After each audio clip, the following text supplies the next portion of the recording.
Bom dia, Brasil. Bom dia, América. Bom dia, mundo. Estamos aqui na Praça Batista Campos, em Belém do Pará.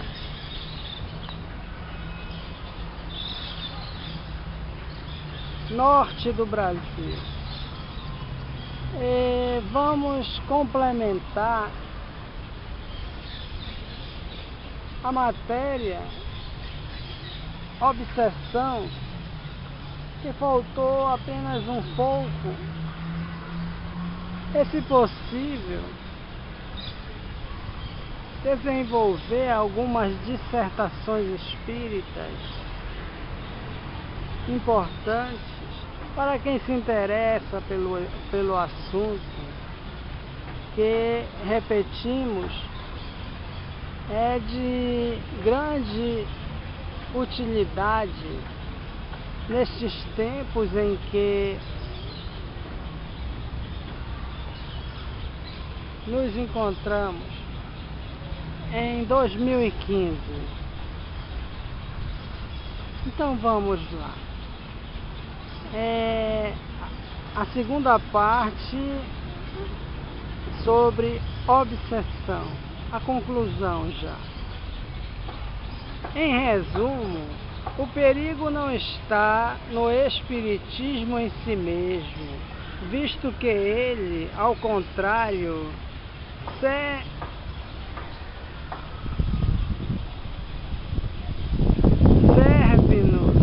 de controle e preserva-nos do risco que corremos incessantemente, a revelia nossa.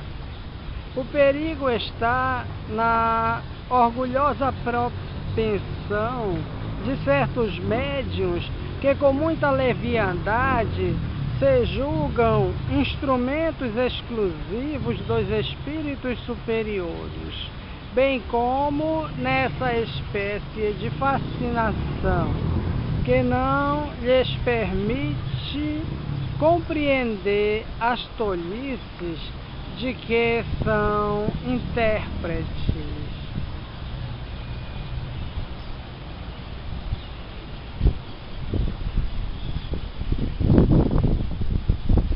Mesmo os que não são médiuns podem se deixar apanhar pelas artimanhas dos espíritos inferiores. Façamos uma comparação. Um homem tem um inimigo secreto a quem não conhece, embora espalhe contra ele e sem que ninguém saiba a calúnia e tudo o que a mais terrível maldade possa inventar. O infeliz vê sua fortuna perder-se, os amigos se afastarem e a felicidade íntima ser perturbada. Incapaz de descobrir a mão que o fere, não pode se defender e sucumbe. Um belo dia, porém, esse inimigo oculto lhe escreve e se traz, apesar de todos os ardis de que se vale. Eis descoberto o inimigo daquele homem que, desde então, pôde confundi-lo e se reabilitar. Tal o papel dos espíritos maus, que o Espiritismo nos dá a possibilidade de conhecer conhecer e desmascarar.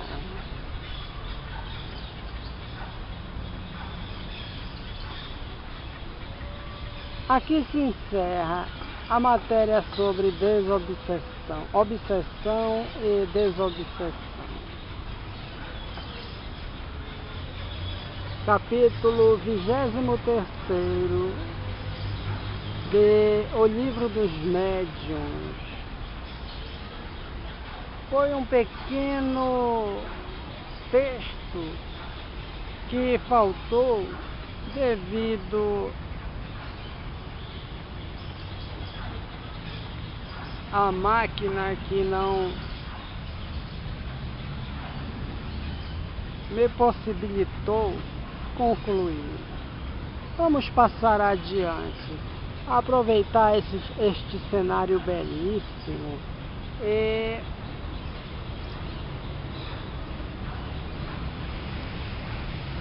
dar continuidade a uma matéria muito interessante.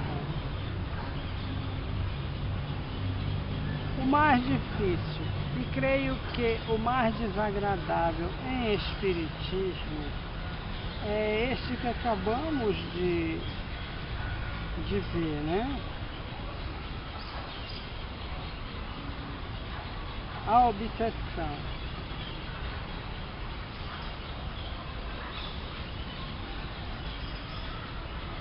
Os demais, apesar de difíceis, porque o espiritismo é uma doutrina muito séria, exige recolhimento e oração.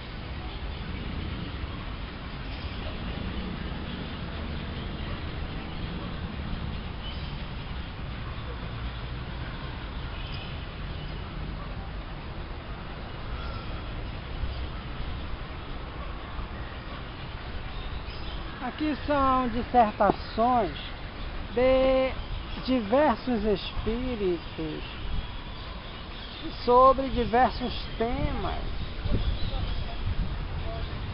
às vezes incentivos, às vezes chamadas de atenções, mas sempre muito oportuno. Sobre o Espiritismo, capítulo 31, Dissertações Espíritas. Confiai na bondade de Deus e sede bastante clarividentes para perceberdes os preparativos da nova vida que Ele, com E maiúsculo, vos destina. Não vos será possível, é verdade, gozá-la nesta existência, mas não sereis felizes se, mesmo sem tornardes a viver neste globo, puderdes apreciar do alto, com A maiúsculo, que a obra que houverdes começado se desenvolve sob as vossas vistas. Armai-vos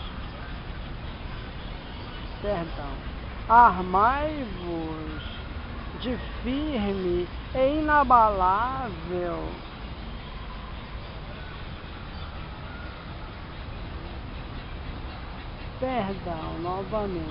armai-vos de fé firme e inabalável contra os obstáculos que parecem levantar-se contra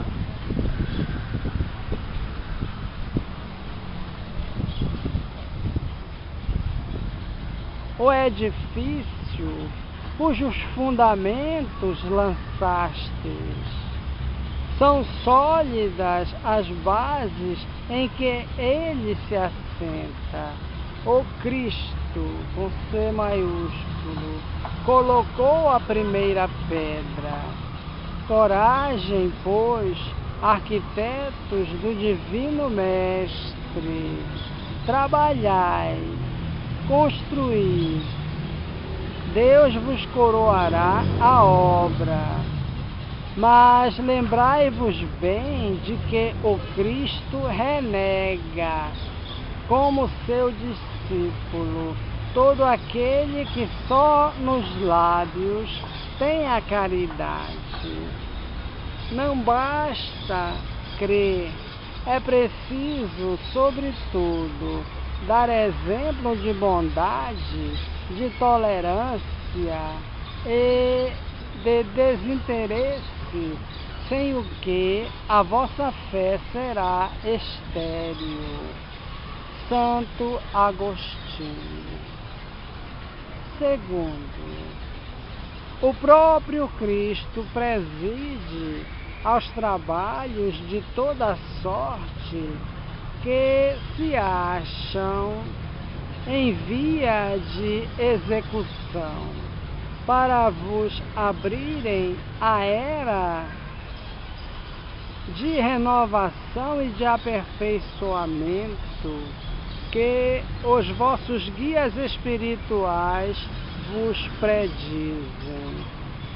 Se, com efeito, postas de lado as manifestações espíritas, lançardes os olhos sobre os acontecimentos contemporâneos, reconhecereis sem qualquer hesitação os sinais precursores que vos provarão de maneira incontestável que os tempos preditos já chegaram. Estabelecem-se comunicações entre todos os povos, derrubadas as barreiras materiais, os obstáculos morais que impedem a sua união, os preconceitos políticos e religiosos rapidamente se apagarão e o reinado da fraternidade se implantará, afinal, de forma sólida e durável. Observai que os próprios soberanos, impelidos por mão invisível, tornam coisa inacreditável.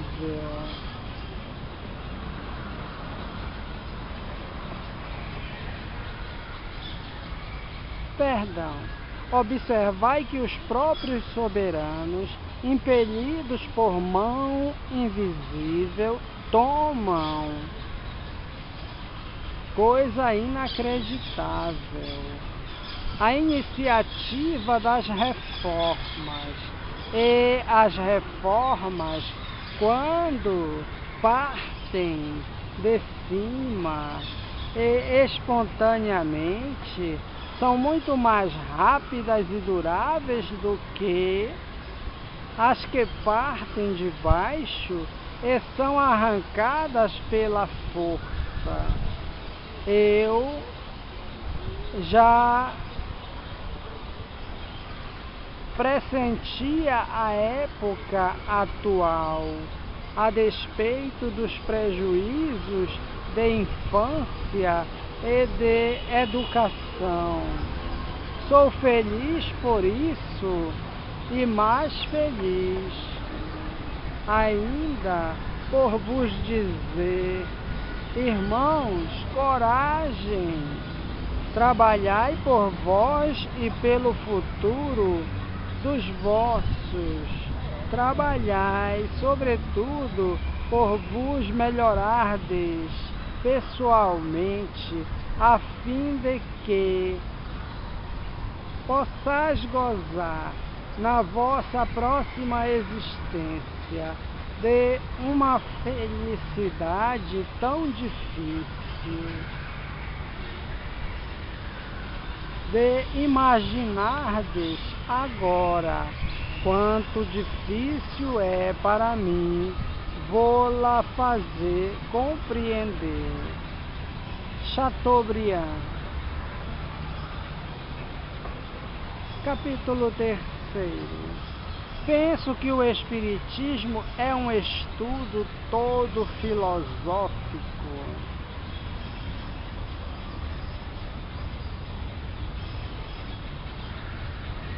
Das causas secretas, dos movimentos interiores da alma.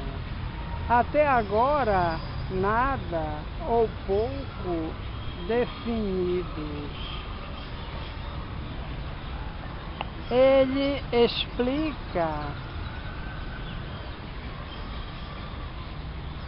mais do que desvenda horizontes novos, a reencarnação, bem como as provas que o espírito sofre até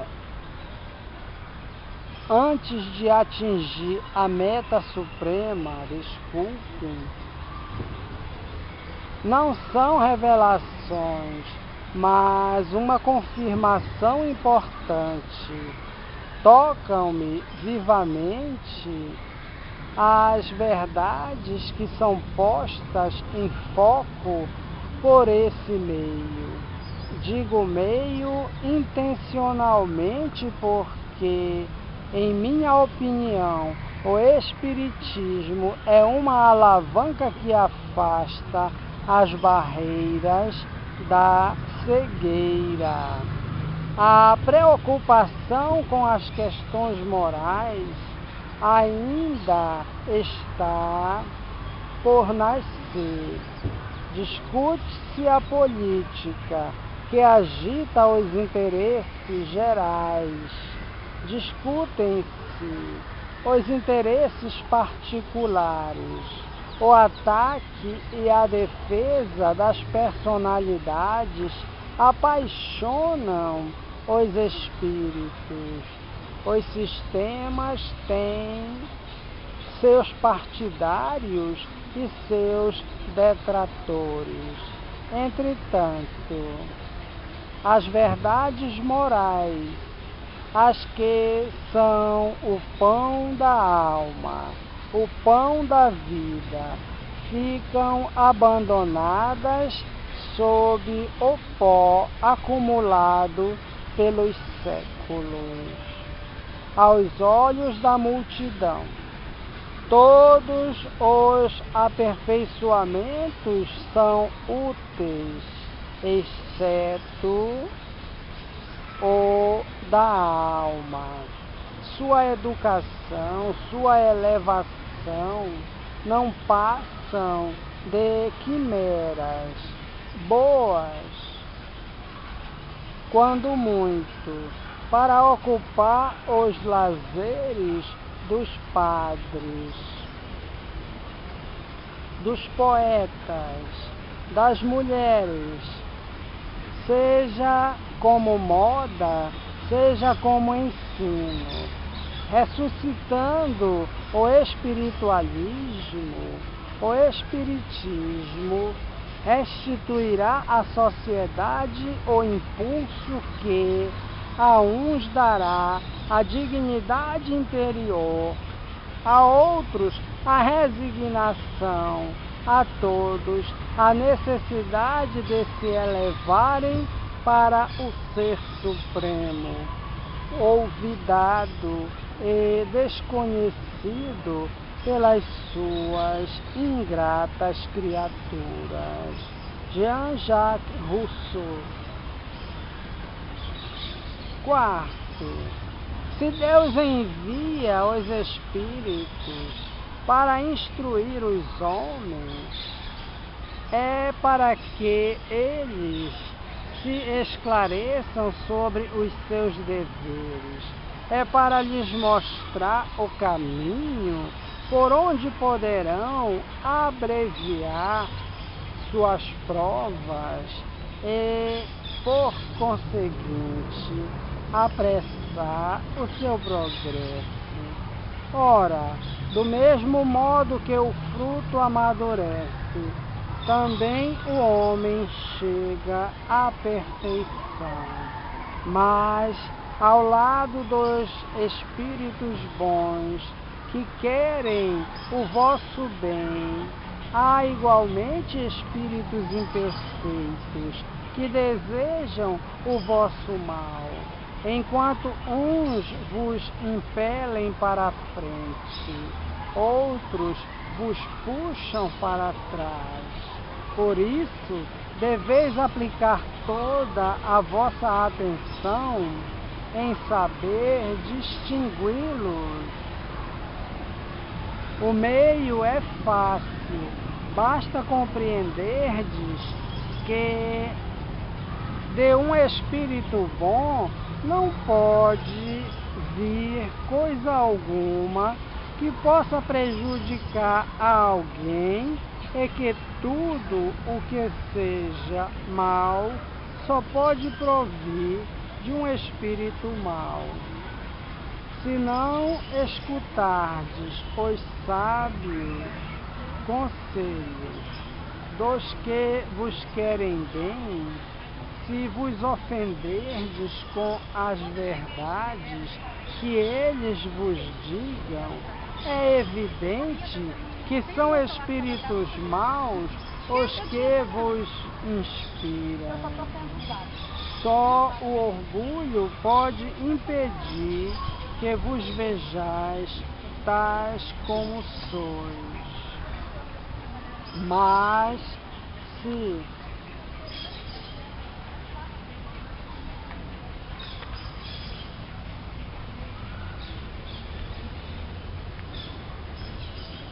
vós mesmos não o vedes, outros o veem por vós, de sorte que sois censurados pelos homens, que se riem de vós por detrás, e pelos espíritos. Um espírito familiar. Quinto, vossa doutrina é bela e santa. O primeiro marco está plantado e solidamente plantado. Agora só tendes que caminhar. A estrada que vos está aberta é grande e majestosa. Feliz aquele que chegar ao porto. Quanto mais prosélitos houver feito, tanto mais lhe será contado. Mas para isso não basta abraçar friamente a doutrina. É preciso fazê-lo com ardor, e esse ardor será duplicado, porque Deus está sempre convosco quando fazeis o bem. Todos os que atrairdes serão outras tantas ovelhas que voltaram ao aprisco, pobres ovelhas transviadas. Crede que o mais cético, o mais ateu, o mais incrédulo, enfim, tem sempre no coração um cantinho que desejaria poder ocultar a si mesmo. Pois bem, é esse cantinho que deveis procurar, que deveis achar. É o lado vulnerável que se deve atacar. É uma pequena brecha que Deus deixa aberta intencionalmente para facilitar à sua criatura o meio de voltar a Ele. São Bento. Sexto, não temais certos obstáculos, certas controvérsias, Não atormenteis a ninguém com qualquer insistência. A persuasão só virá aos incrédulos pelo vosso desinteresse, pela vossa tolerância e pela vossa caridade para com todos, sem exceção. Guardai-vos, sobretudo, de violentar a opinião, mesmo por palavras ou por demonstrações públicas. Quanto mais modestos fordes, tanto mais conseguireis tornar-vos apreciados. Que nenhum móvel pessoal vos faça agir e encontrareis nas vossas consciências uma força de atração que só o bem proporciona. Por ordem de Deus, os espíritos trabalham pelo progresso de todos, sem exceção. Espíritas, fazei o mesmo. São Luís. 7. Qual a instituição humana, ou mesmo divina, que não encontrou obstáculos a vencer, cismas contra os quais foi preciso lutar? Se apenas tivesseis uma existência triste e apagada, ninguém vos atacaria, sabendo que sucumbiríeis de um momento para outro. Mas, como a vossa vitalidade é forte e ativa, como a árvore espírita tem fortes raízes, admitem que ela poderá viver longo tempo e tentam atingi-la a golpes de machado.